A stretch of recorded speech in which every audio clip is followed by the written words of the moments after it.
నిన్ను ఏమైనా చేయగలను. ఆ కాల్ టాక్సీ డ్రైవర్ కంటే నేనే విషయంలో తక్కువయ్యానే? నువ్వు వాడితో తిరగడం నాకు బొత్తిగా నచ్చలా. మీరి తిరిగావో నువ్వుంటావు, వాడుండడు సుమా. తర్వాత నీ ఇష్టం.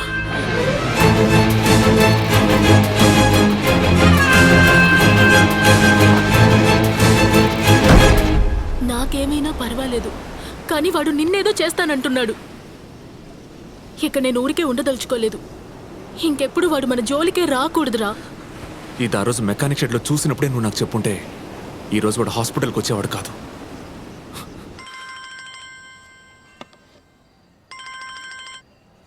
చెప్పన్నా. ఆ రోజు నువ్వు ఒకటి కాస్ట్లీ బైక్ రిపేర్ చేసావు కదా, వాడెవరు నీ ఫ్రెండా? లేదన్నా, కొత్త కస్టమరు. ఆ రోజే వచ్చాడు, పనవగానే వెళ్ళిపోయాడు. ఆ తర్వాత మళ్ళీ రాలేదు. వాడి నెంబర్ ఉందా? లేదన్నా. ఏదైనా ప్రాబ్లమా ఏంటి? ఏం లేదు.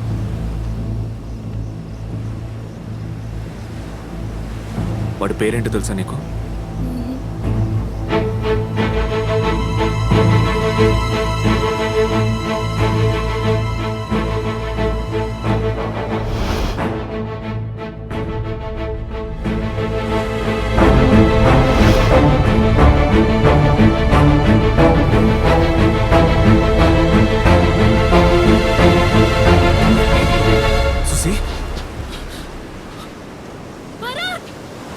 భరత్, రూపా మేడం వెళ్ళి కాపాడు. వెళ్ళు. మేడం, మేడం ఆగండి, ఆగండి మేడం, మేడం ఆగండి.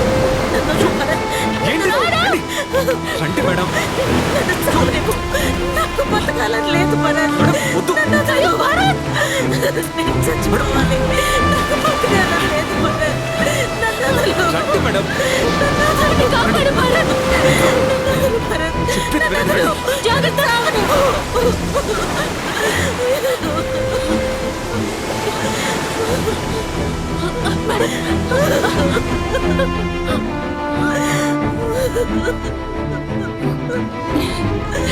మేడం, మేడం ఏమైంది మీకు? చెప్పండి.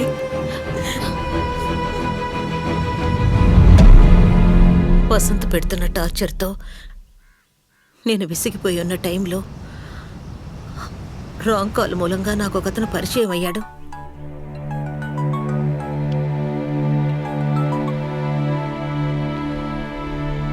ఆ తర్వాత వాడు మళ్ళీ ఫోన్ చేయడం మొదలుపెట్టాడు.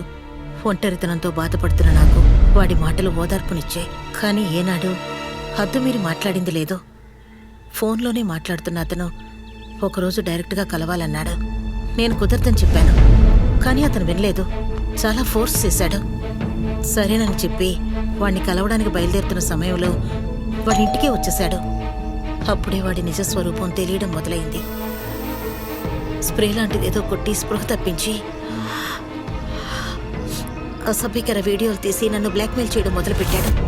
5 లక్షలు 10 లక్షలు అంటూ వాడు అడిగినప్పుడల్లా భయపడి డబ్బిస్తూ వచ్చాను. ఇప్పుడు చివరగా నేను సెటిల్ అవ్వాలి, 1 కోటి రూపాయలు ఇవ్వు అంటున్నాడు. నేనెంత పెద్ద తప్పు చేశానో అప్పుడే నాకు అర్థమైంది. ఆల్రెడీ వసంతకి నేనంటే పడదు. ఇప్పుడు ఈ విషయం తెలిస్తే నన్ను చంపి పారేస్తాడు. వాడి దగ్గర నుంచి ఆ వీడియో తీసుకోవడానికి నా దగ్గర డబ్బు లేదు. తీసుకోకుంటే లైఫ్ అయిపోతుంది. చెప్పు సుసి, నేనెందుకు బతుకుండాలి?